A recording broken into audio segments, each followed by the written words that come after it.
So today, we're going to show a game that's way above the heads of the class because, well, let's face it, everything is. But maybe you at home can understand.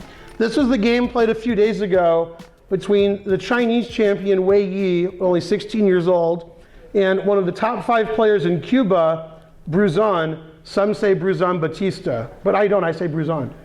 Okay, and this is a famous game, and if you're Ronan Harzvi and you're watching this video, just turn it off because your puny brain can't understand what's going on here.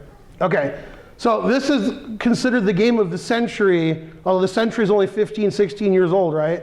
So maybe 15? 2001 is the first year of the century. So we're in the 15th year of the century. Anyway, Wei Yi sacrificed all of his pieces, which usually is bad, and then his opponent's king walked up the board and got checkmated, which is good if you're the one checkmating. And this was my favorite game of the year, irrespective of Ronan Harzvi's crazy comments. So let's have a look.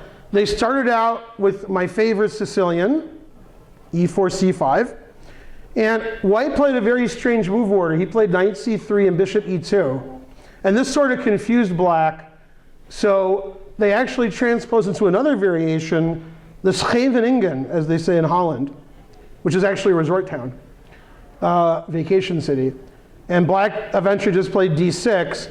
And this position has occurred thousands of times, except Bruzon, who plays the Sicilian with Black, has only had this position once, and he was sort of tricked into it by a move order. But that's neither here nor there. Okay, and this is all many, many, many Grandmaster games. Not that I know them, okay? And usually we get a decisive result, which means somebody wins, because White's playing for mate by moving his arms like Donkey Kong somehow, and Black is saying, dude, I'm very solid. If you push all of your stuff, I'm just going to take it all.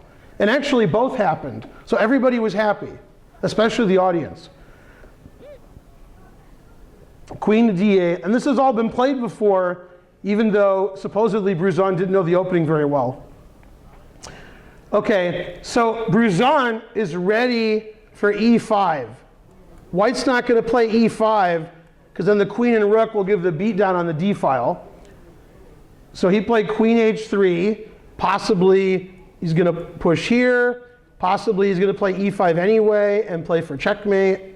So g6, no more checkmate. And that's a key idea in the Sicilian, is to get checkmated on h7. It's an idea for Black, getting checkmated, and it's an idea for White, checkmating his opponent.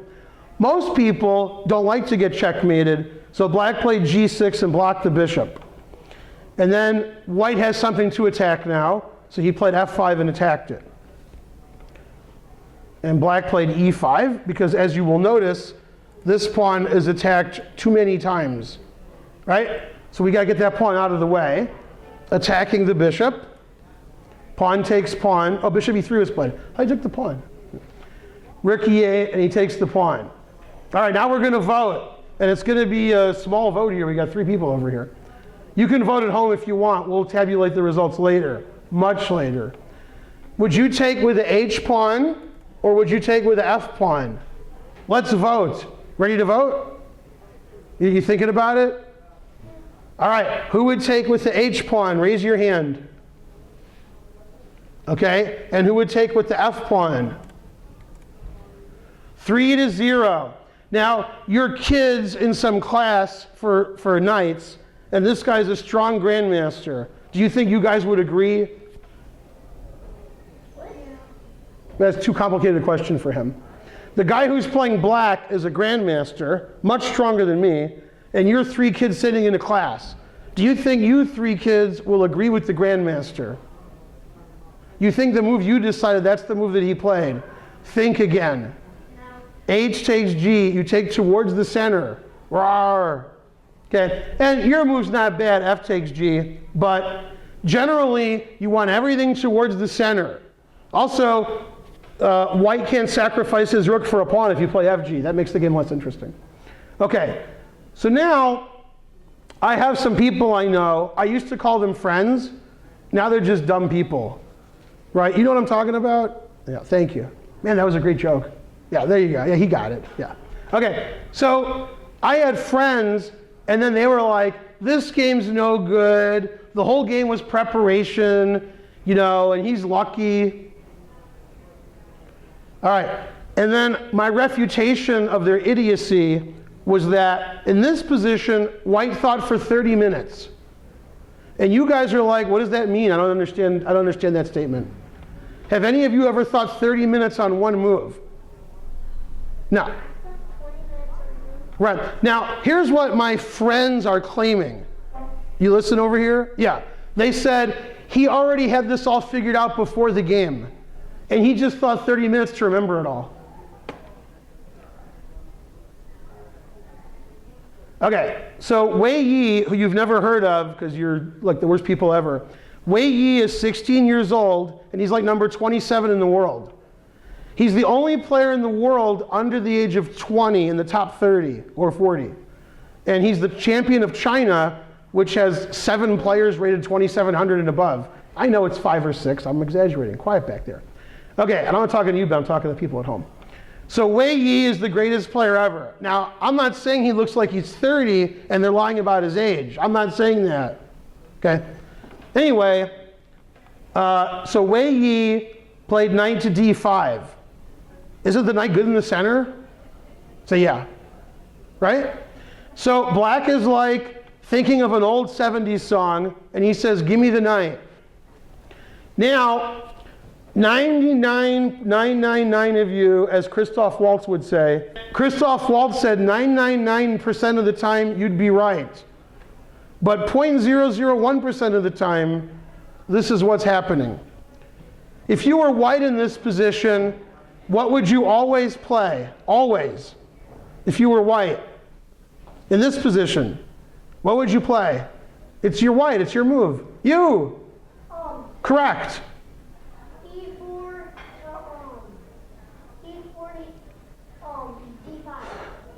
Man, that was painful. Correct.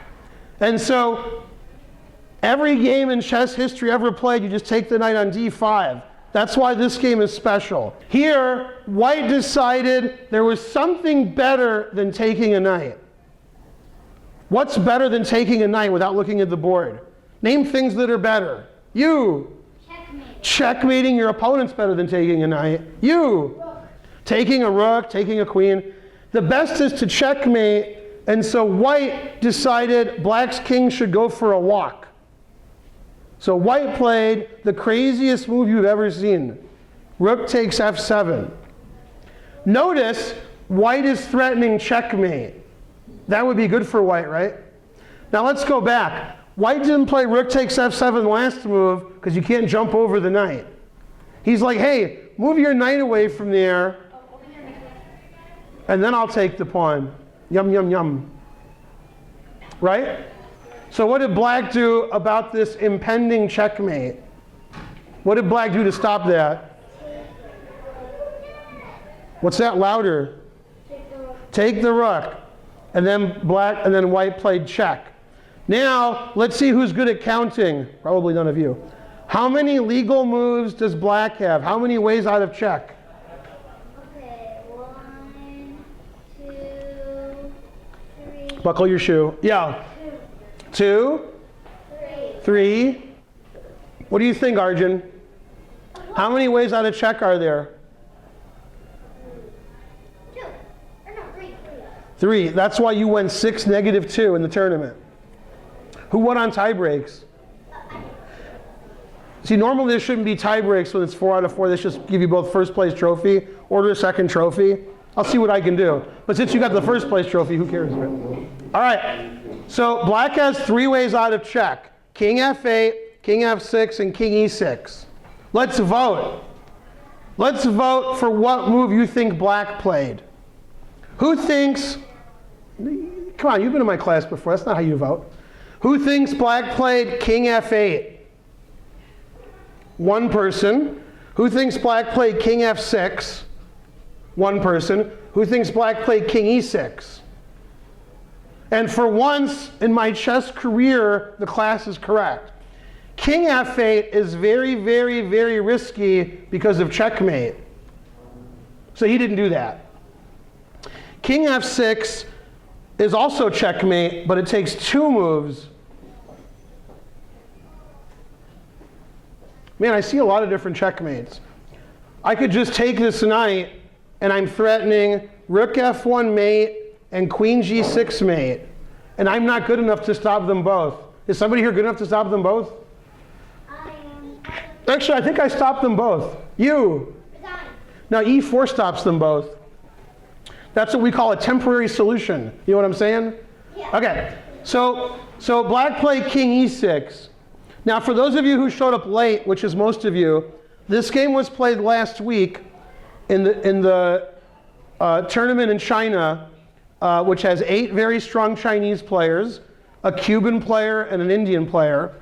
And Wei Yi is white. He's the champion of China. He's 16 years old. He's top 30 in the world. And he just sacrificed his rook and his knight. If you count the pieces, you'll notice black is ahead of rook and a knight. On the other hand, black's king is a little suspicious, right? Okay, so pawn takes knight check. Now we're going to vote again. First, I'll ask you a question you'll get wrong.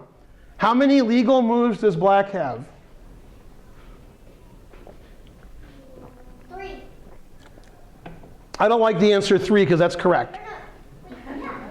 1, 2, 3. No! No, you don't like those moves? Now, king f6 is risky because white has rook f1 checkmate and queen g6 checkmate. Okay, so probably he didn't play king f6, although you never know nowadays. Okay, so he can either play king takes pawn or bishop takes pawn. The problem with bishop takes pawn is you've trapped your king. Your king can't escape. So that's not so good. You might get checkmated, right? Okay, I don't see the checkmate because I'm old. Well, I don't see what to do against bishop takes g6. So it's probably bishop g6. Queen h3 looks good. Queen g6 looks good. Terrible. Now, do you have an engine over here? Because I'm old. Is there an engine? Ben. Oh, you're actually asking if there's an engine? Yeah. Oh, I thought you knew. Yeah. I've never used the engine. But I know there's like mate and 3 here. So, what am I doing? Control 3? Yeah. All right. And it says bishop takes g6 is not mate, but it's +4. +4 is pretty good. Now what do I do to get rid of all that? There's no way to do it? Control 2. Yeah, I believe you. See, I did believe him. So this move is a winning advantage for white because white's threatening all kinds of good stuff. It's all good. Okay, so black played king takes d5. Now you're laughing at black's king, and rightfully so, but black is up a rook. So if black plays king c6, king c7, white's going to lose for sure. White's down a rook. How do you stop black from playing king c6 and escaping? Arjun. Bishop e4 check. Now king c6 is illegal. So you might as well take some more pieces. King takes e4. Now, this is the most important part of the game, the part that none of you understand. Now you're going to understand it. There's 2 things you need to do to checkmate your opponent. You need to put them in check. Other thing you need to do is make sure they can't escape check. If you were black and you wanted to escape, would you go the green way or the red way? Red way. The red way, you're running away from white's pieces. If black's king gets to c6, black's going to be up 1,000 pieces. You have to stop black from playing king to d5. You got to stop him from doing that. Arjun. Queen f7. Queen f7. Now, king here is not so good. Also, there are no king moves. The king is trapped on e4. That is true. Okay, so he's in trouble. On the other hand, he is up a rook and a bishop. On the other hand, white's threatening queen f3 checkmate. And probably there's bishop moves that are checkmate, but I'm too old to see them. Black played bishop to f6. Now my king can escape. Now, if you were a grandmaster, you would play queen d3 checkmate. Right, Arjun? Yeah. Arjun agrees. But none of you are grandmasters, so you can't illegally move your queen. However, if you think like a grandmaster, then you'll want to get your queen over there. Now, for all of my advanced students, none of which are here, I have a rule. Always Make the same mistake twice. You make the same mistake? Yeah. Man, your classmates are like, what are you talking about? Yeah. Always make the same mistake twice? Yeah. I'm pretty sure. You're pretty sure? You have to go back to the drawing board, I think. How about never make the same mistake twice? That's true. Yeah, there you go. Okay, always repeat. Okay, so white played bishop d2 check, confusing Ben Simon. Lost the checkmate. Yeah, that's check, see? Black has But they also, 2 legal moves, but man, king f5 don't look too good. but they also lost their checkmate in 2 moves. Well, they don't have one, so it's okay. Bishop check and white repeated. Now, I want to play queen d3 mate. So what move did white play so he could play queen d3 mate next move? Queen B3. Queen b3. Now I'm threatening queen d3 mate. That sounds. Queen d3 mate's good because then you win. But then he probably escaped. Yeah, let's see. How does black escape queen d3 mate? Let's figure this I out. know. King F5. Yeah, that's what I was thinking. King f5. I don't see another move that stops mate. Okay. Rook f1 check. Black has 3 legal moves. King here, allowing mate. That's probably not so good. Bishop f3, giving the bishop away. That's silly. So he played king g4. What? You. Just ran away from him. Did you say 3 illegal moves? Or No, 3 legal moves. There's an infinite number of illegal moves. Okay, now white played queen to d3 anyway. White has 2 ideas. Queen takes pawn check and queen e2 check. And both of them lead to checkmate. Now, black decided he wanted to check white. White's having too much fun. White keeps attacking the black king. Black wants to attack the white king. Bishop takes B2? Bishop takes g2 check, and then queen a8 check. Hey, he got a couple of checks in himself. Queen A8. Yeah, it's check, see?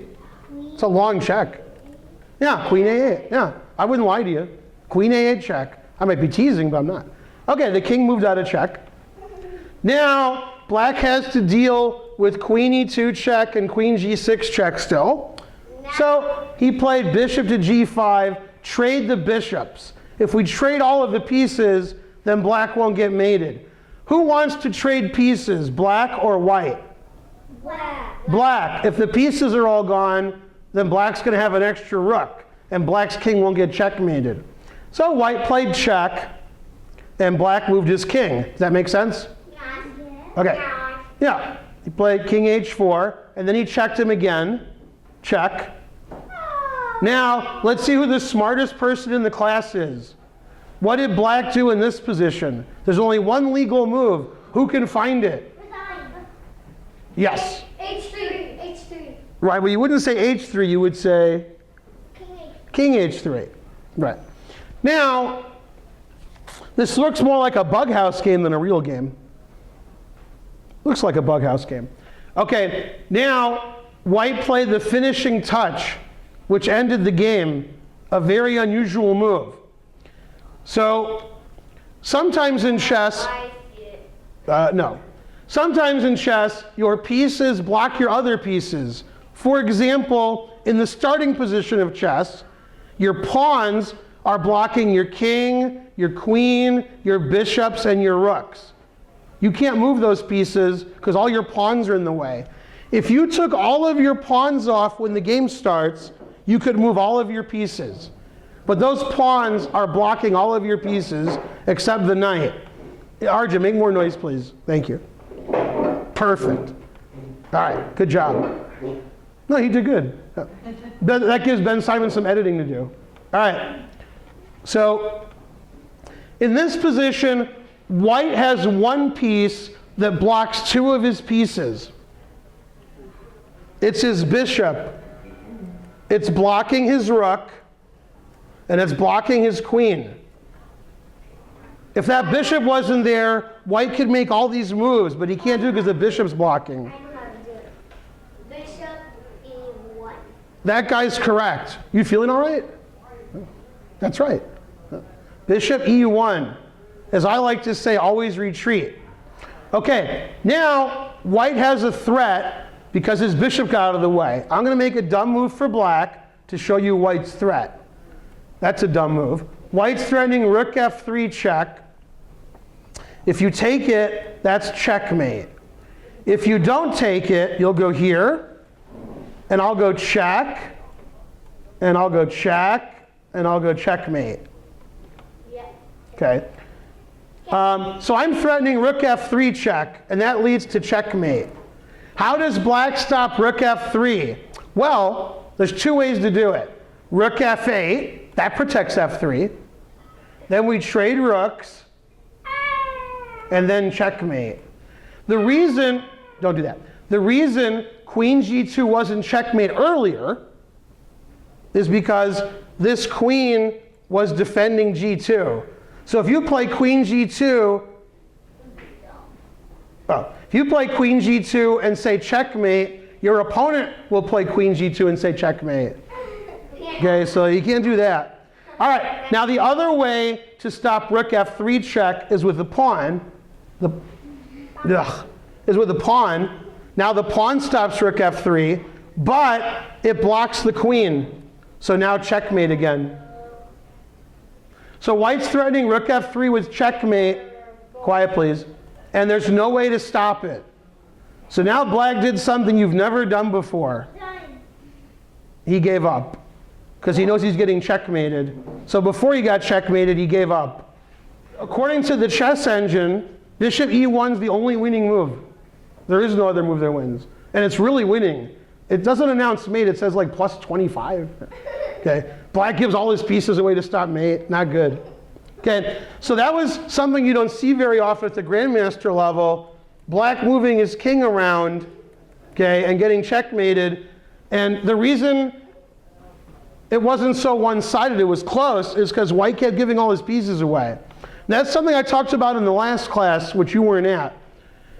Chess is easy if you do all things that are good and your opponent does all things that are bad, then you win. But sometimes in chess, you have to do something bad so your opponent does something worse. And sometimes your judgment is wrong. You're like, oh yeah, I lost a rook, but I have a mating attack. Then you don't checkmate the guy, then you're down a rook. Then you're like, darn, where's my rook? In this game, white gave a lot of pieces away, and he knew, or he thought, or he figured out, or he guessed, he was going to checkmate the black king, and he turned out to be right. Did he figure it all out 20 moves ago? We don't know. About. Okay, he used his judgment. He's like, yeah, your king shouldn't walk up the board. Eventually I'll checkmate him. And he was right. And black said, yay, free rook, free knight, free bishop. Okay, so both sides were happy, and now only white's happy. And that game's great because at the Grandmaster level, it's very rare to give all of your pieces away and eventually checkmate your opponent. That's usually reserved for tactical puzzles. You go on the internet, chesskid.com, chess.com, what's the other place called? Chess Tempo. You open a book that has puzzles, and you see things like this. Somebody invented them. The one-move checkmate and the two-move checkmate. Exactly. But this was an actual game, and this game was played a few days ago. And I was watching it live, and I was like, wow, that king's running around. That was interesting. Now, I had a game like this in 1992. That's probably right. Against the Dutch player, Gert-Jan de Boer. I spit, so I said it right. And he's a Dutch player. And de Boer, as you know, means farmer. I'm sure you kids are all familiar with the Boer Wars, right? Yeah. Yeah, I like the way you said, yeah, that was good. And de Boer was international master. I sacrificed my rook in the middle game, and his king ran all over the board, and eventually I won 20 moves later. And I actually won a lot of money for that game. They gave me a brilliancy prize. But that was played when I was young, like Wei Yi, not that young. Okay, I think I was 20. No, I was 22. Yeah, I was 22.